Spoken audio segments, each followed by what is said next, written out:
መጽሐፈ ኩፋሌ ምዕራፍ 15 በዚህ ኢዮቤልዩ በሰባተኛው ሱባኤ የሚቀጠር በስድስተኛው ዓመት አብርሃም ልጁን ይስሐቅን ጠርቶ እንዲህ ብሎ አዘዘው።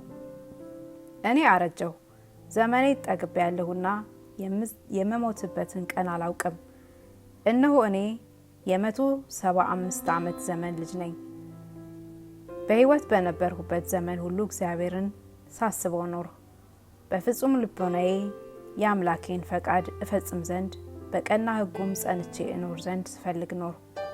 በሕያውነት የሚኖር ንጹሕ የሚሆን የታመነ ከሁሉ ይልቅ ጻድቅ የሚሆን አምላክ እርሱ ነውና የፈጠረኝን የእግዚአብሔርን ቃል ለማድረግ እጠብቅ ዘንድ ሰውነቴ ጣዖትን ጠላች።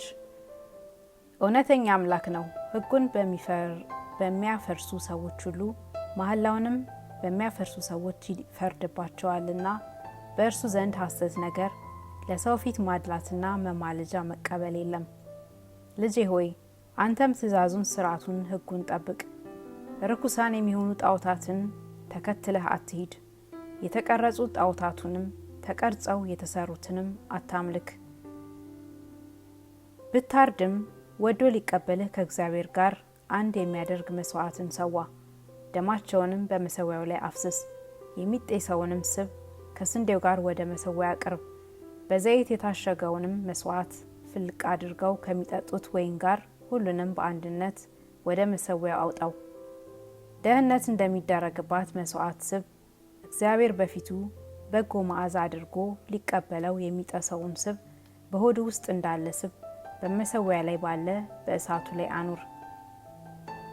በሆድ ዕቃው ውስጥ ያለውን ስብ ሁሉ፣ ሁለቱን ኩላሊቱንም በእነርሱ ላይ ያለ ስብንም ሁሉ፣ በእሳቱ ላይ ያለውንም ስብ፣ ግልገል ጉልበቱንም ኩላሊቱ ጋር እንደ ተጠቀለለ እግዚአብሔር በጎ መዓዛ አድርጎ ሊቀበለው ይህን ሁሉ አቅርብ። እግዚአብሔር በፊቱ ወዶ ሊቀበለው ከመስዋዕቱ ጋር ፍልቅ አድርገው ከሚጠጡት ከወይኑም ጋር በጎ መዓዛን ሊሆን የሚሰዋውን መስዋዕት ለእግዚአብሔር አቅርብ። ስጋውንም በዚያች ሌሊት በማግስቱም ብላ። በማግስቱ ይህ ስጋው እስኪበላ ድረስ ፀሐይ አይግባ፣ እግዚአብሔር ወዶ አይቀበለውምና ለሶስተኛው ቀን አይቅር፣ የተቀመጠ አይደለምና ከዚያ በኋላ አይበላም። የበሉት ሰዎች ሁሉ የኃጢአታቸውን ፍዳ ይቀበላሉ። በቀደሙ አባቶቼ በኖህና በሄኖክ መጽሐፍ እንዲህ የሚል ጽሕፈት አግኝቻለሁና በመስዋዕትህ ሁሉ ጨው ጨምርበት። በእግዚአብሔር ፊት በሚሰዋው መስዋዕት ሁሉ የጨው ሥርዓት አይቅር። ወደ መሰዊያው እነዚህን እንጨቶች ብቻ ታገባ ዘንድ መስዋዕት ስለሚሰዋላቸው እንጨቶች ተጠበቅ። እነዚህም ሰኖባር፣ ቀረጥ፣ ሰገድ፣ ሽነት፣ ወይራ፣ ዋንዛ፣ ዶቅማ፣ ጠዶ፣ ዘይት፣ ብርስነት፣ ጥድ፣ ስሙ እርጸት የሚባል ቀጋ ሾላ ናቸው። ከነዚህም እንጨቶች ወገን ከስቡ በታች በመሰዊያው ላይ አኑር፣ መጥነህም አኑራቸው። የነቀዘውን የበሰበሰውን እንጨት ሁሉ አታኑር። ምን ፈጽሞ ነውር ነቀፋ የሌለባቸውን ያማሩትንና የጸኑትን እንጨቶች የአዲሱንም ተክል እንጨት አኑር። መዓዛ ተለያይቷልና እንደ ቀደመውም በእርሱ መዓዛ የለምና አሮጌውን እንጨት አታኑር። መዓዛው ልዩ ነውና መዓዛው ወደ እግዚአብሔር ፊት ይደርሳልና ከነዚህ እንጨቶች በቀር ሌላ እንጨት አታቀርብ። ይህን ትእዛዝ ጠብቅ ልጄ ሆይ፣ ስራህን ሁሉ ታቃና ዘንድ ያዘዝሁህን አድርግ። በየጊዜው ሰውነትህን ንጹሕ አድርግ። መስዋዕት ለመሰዋት ወደ መሰዊያ ስትሄድ ሰውነትህን በውሃ ታጠብ። ወደ መስዋዕቱ ሳትቀርብ እጅህንና እግርህን ታጠብ። መስዋዕቱንም አቅርበህ በጨረስክ ጊዜ እጅህንና እግርህን ታጠብ። በሰውነታችሁ ላይ በልብሳችሁም ላይ ደም ሁሉ አይታይ። ልጄ ሆይ ባደረው ደም እንዳትሰዋ ፈጽመህ ተጠበቅ። አፈር አልብሰው፣ ደም ነፍስ ናትና። እንዲህም ወዲህ ደም አትብሉ። ምን ደም አትብላ፣ ያለ ፍርድ በከንቱ እንዳይፈስ በሐሰት ፈርደህ የሰውን ሁሉ ደም ለማፍሰስ መማለጃ አትቀበል። በማይገባ የሚፈስ ደም ምድርን ያጠፋታልና የገደለውን ሰው ቢገድሉት ነው እንጂ ደም ያለ ሰው ደም አትነጻም።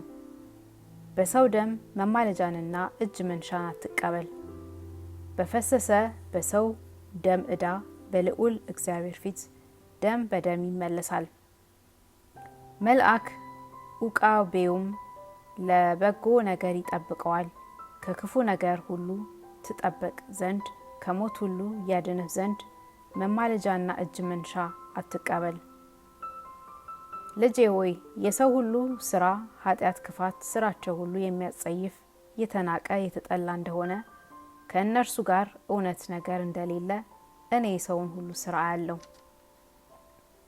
በስራቸው ጸንተህ እንዳትኖር ፍለጋቸውንም እንዳትከተል በልዑል አምላክ ፊት ለሞት የሚያደርስ ስታቸውን እንዳትስት ተጠበቅ። ይህን ያደረክ እንደሆነ ከአንተ ገጸ ረድኤቱን ይሰውራል፣ ወደ ኃጢአትህም ፍዳ ይመልሳል፣ ከምድር ነቃቅሎ ያጠፋል።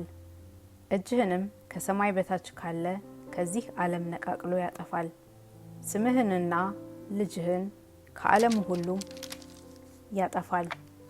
ከስራቸውም ሁሉ ከኃጢአታቸውም ሁሉ ራቅ። የልዑል አምላክህን ሕግ ጠብቅ፣ ፈቃዱንም ፈጽም። ስራህን ሁሉ አቅና፣ በስራ ሁሉ ይባርክ ያከብርሃል። በዓለሙ ሁሉ ለልጅ ልጅ ጸንቶ የሚኖር እውነተኛ ልጅን ከአንተ ያስነሳል። ከሰማይ በታች ባለ በዚህ ዓለም የኔ ስም የአንተም ስም ይታወቃል። ልጄ ሆይ ባለ በዘመኑ ሁሉ በተድላ በደስታ ጸንተህ ኑር።